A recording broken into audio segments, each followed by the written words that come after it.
Soyouz Kino Journal, numéros 73 et 74. Moscou, décembre 1943. Production du studio central de la Bannière Rouge.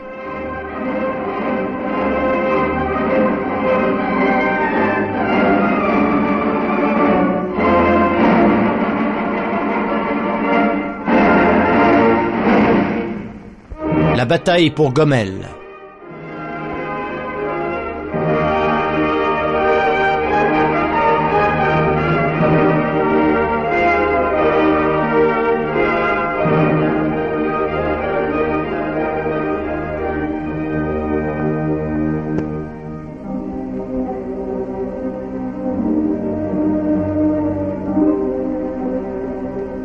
Terre biélorusse.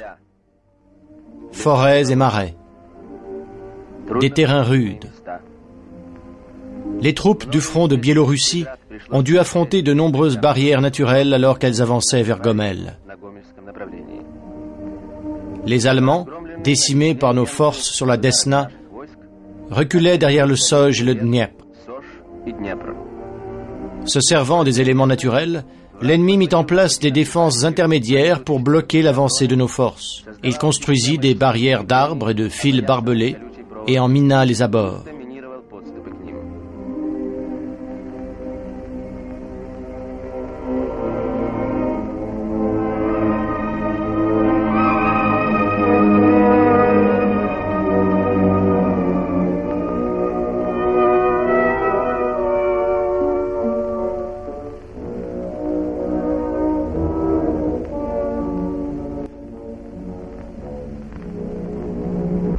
Nos forces, avançant depuis l'est, atteignirent la rivière Soj au nord de Gomel. Les unités en provenance du sud-est rejoignirent le Soj et le Dniepr au sud de la ville. L'ennemi se retrouva dans un demi-cercle d'un rayon d'à peine 15 à 20 km. La bataille commença sur cette petite tête de pont à Gomel.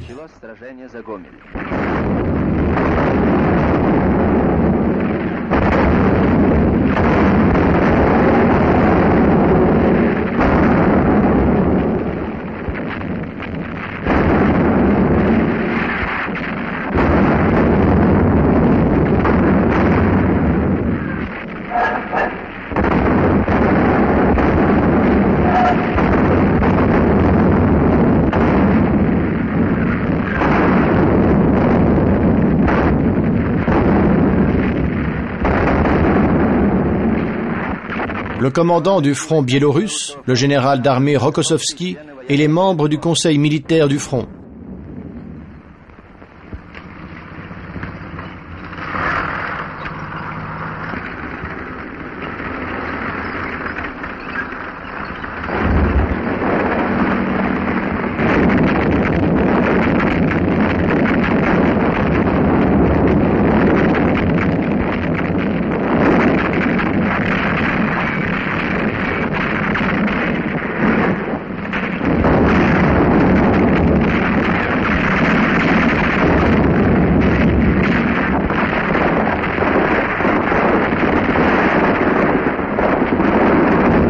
On a trouvé des guetteurs allemands ici, dans un moulin abandonné.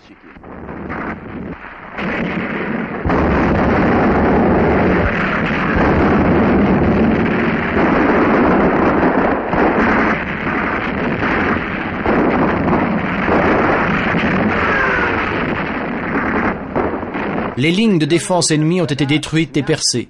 Les chars et l'infanterie pénètrent à l'intérieur des défenses allemandes.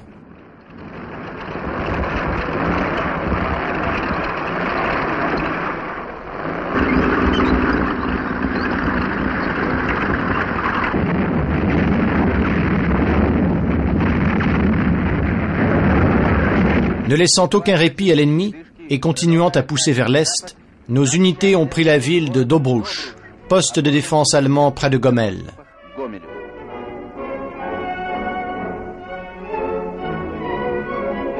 Les partisans entrèrent dans la ville libérée aux côtés de l'armée rouge. Ce sont eux, courageux justiciers de l'escadron Boudieni, citoyens soviétiques, qui avaient refusé de se rendre à l'ennemi et transformer la paisible Dobrouch en une arène de redoutables combats contre l'envahisseur. Cette lutte contre l'envahisseur allemand ne connut aucun répit. Voici les preuves de leur formidable travail. Des trains allemands déraillés sur la ligne Dobrouch-Zlinka. Un pont détruit.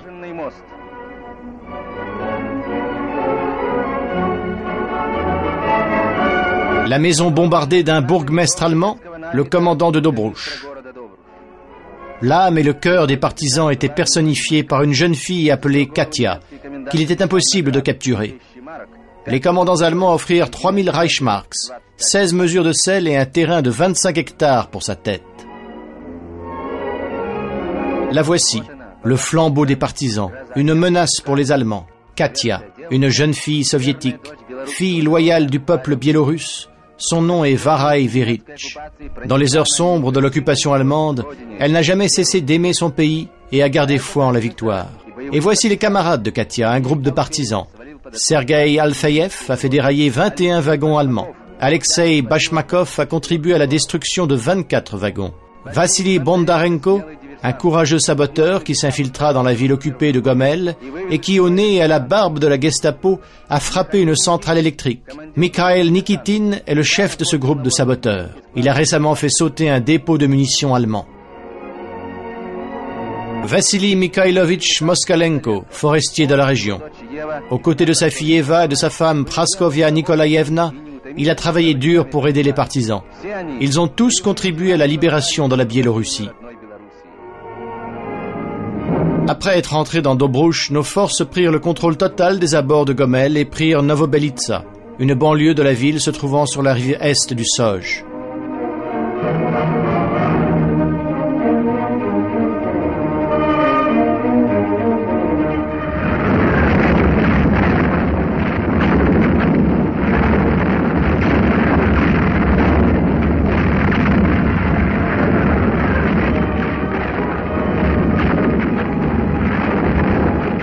C'est d'ici, de Novobelitsa, que les soldats virent Gomel. La voilà, la deuxième capitale de Biélorussie, une ville soviétique sous occupation allemande depuis l'automne 1941. Les Allemands avaient commencé à préparer Gomel pour une longue opération de défense au début de l'été. Les forces avançaient vers les fleuves. Le Soj et plus au sud et à l'ouest, le Dniepr. Le commandant suprême de l'armée rouge confia la mission suivante aux forces du front biélorusse. Traverser le Soj en force au nord et au sud de Gomel, et après avoir franchi le Dniepr près de la ville de Leuv, lancer simultanément une attaque de flanc contre les forces ennemies près de Gomel.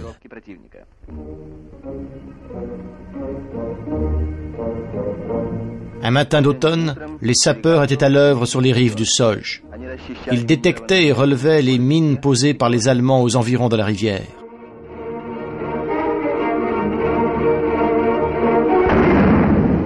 La traversée prit l'ennemi par surprise. Elle débuta à plusieurs endroits en même temps. Toutes les mesures avaient été prises pour empêcher les Allemands de se ressaisir.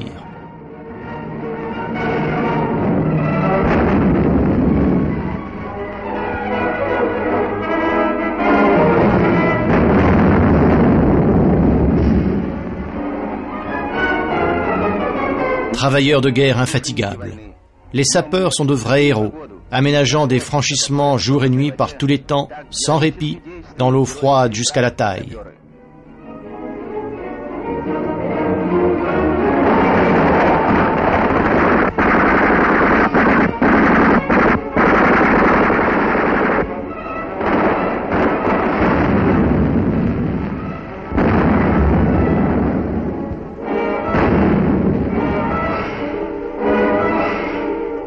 Sous les tirs ennemis, unité par unité, escadron par escadron, ils se frayaient un chemin vers la rive droite du fleuve.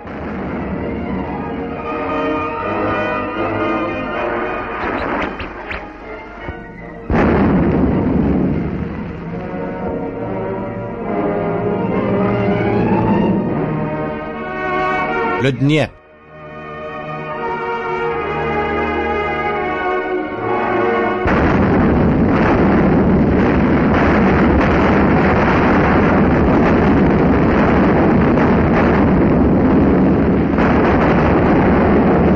Sous la couverture de l'artillerie, les premiers soldats entament la traversée.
Ayant atteint la rive ouest, les soldats consolident leur position.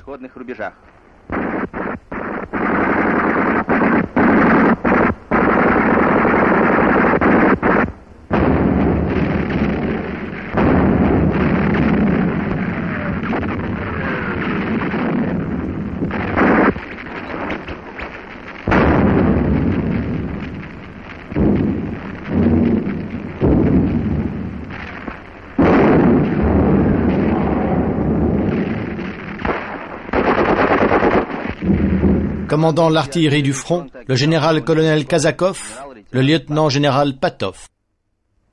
L'attaque doit bientôt commencer.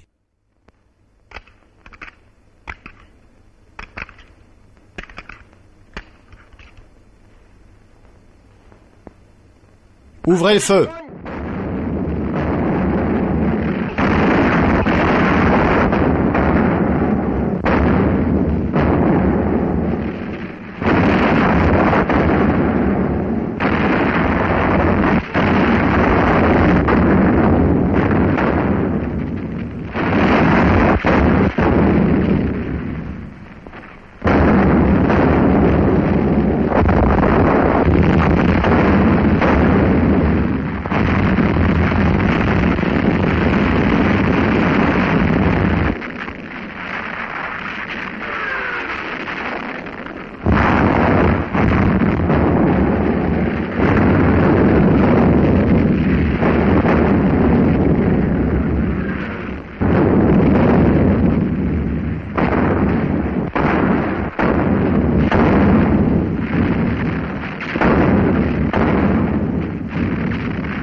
Pendant ces âpres combats, nos forces avancèrent au-delà de la tête de pont du Dniepr, poursuivant l'attaque sur l'arrière de l'ennemi.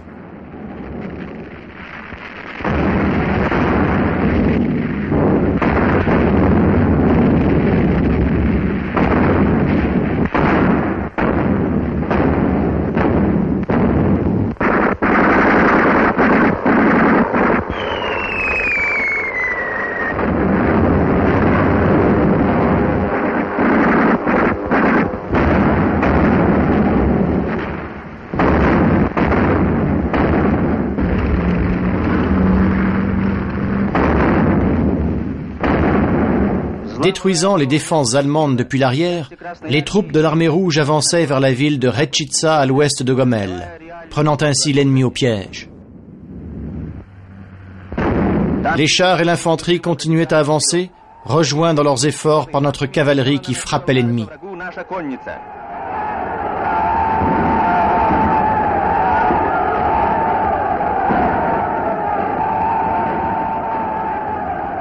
Contournant les lignes de défense ennemies, nos unités s'approchaient rapidement de Retchitsa. Après de rudes combats dans la nuit du 18 novembre, les troupes du front biélorusse prirent Retchitsa. Lorsque cette ville tomba, l'ennemi perdit un important point de communication et de défense sur la rive droite du cours moyen du Dniepr. Peu après, nos forces lancèrent une offensive au nord de Gomel dans la région de Propoïsk.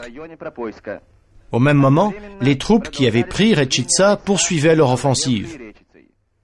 Les ennemis se retrouvèrent dans une poche. Terrorisés à l'idée d'être pris au piège, les Allemands commencèrent rapidement à se retirer de Gomel.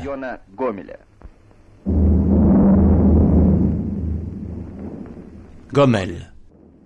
Depuis Novo-Belitsa, les caméramens ont réussi à filmer ces images de Gomel. On peut voir des explosions. Ce sont les Allemands qui se replient et font sauter derrière eux les usines et les monuments historiques de la culture biélorusse.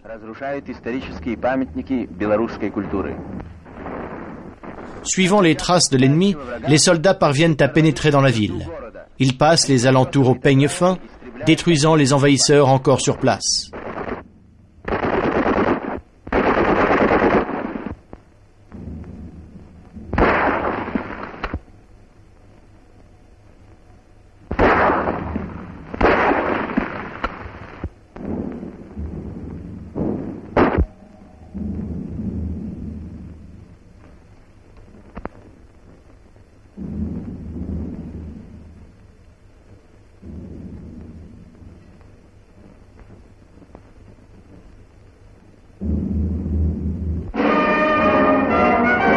Le 26 novembre, après une courageuse manœuvre de contournement, les troupes du front biélorusse prirent Gomel.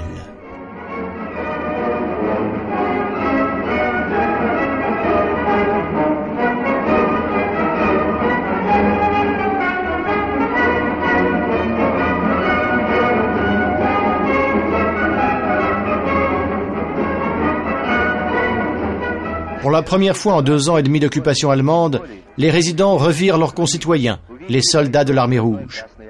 Peu d'habitants de Gomel survécurent jusqu'à ce jour et purent savourer la joie de cette rencontre.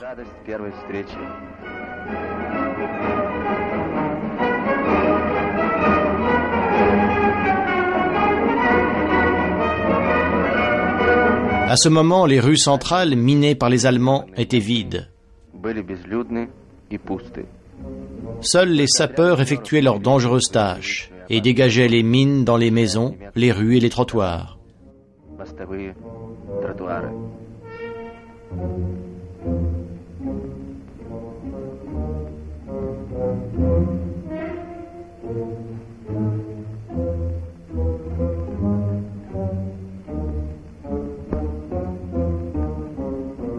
Une grosse mine fut trouvée et désamorcée au sous-sol de la maison des spécialistes. Voici son mécanisme. Elle était réglée pour exploser au bout de 14 jours. Les Allemands avaient imposé leur présence à Gomel pendant 27 longs et terribles mois. La ville en souffrit beaucoup. Voilà ce que les envahisseurs ont fait de cette ville en plein essor.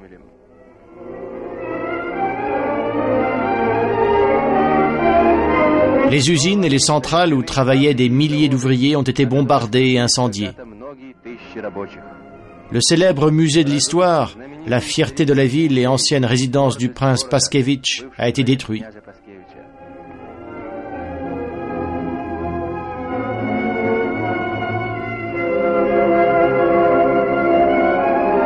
Les Allemands ont défiguré le parc du palais avec les centaines de tombes de leurs officiers et soldats.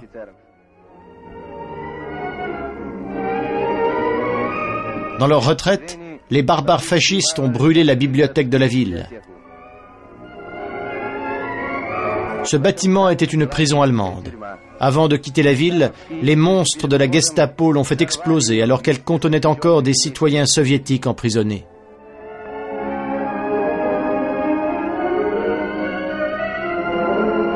De nombreux quartiers étaient des zones interdites. Ceux qui y pénétraient étaient exécutés sur le champ.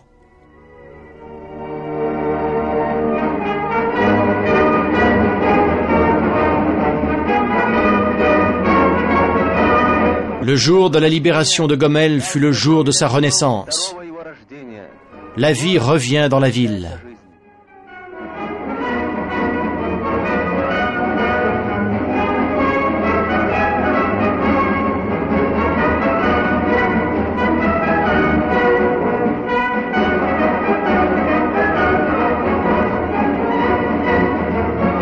Les libérateurs.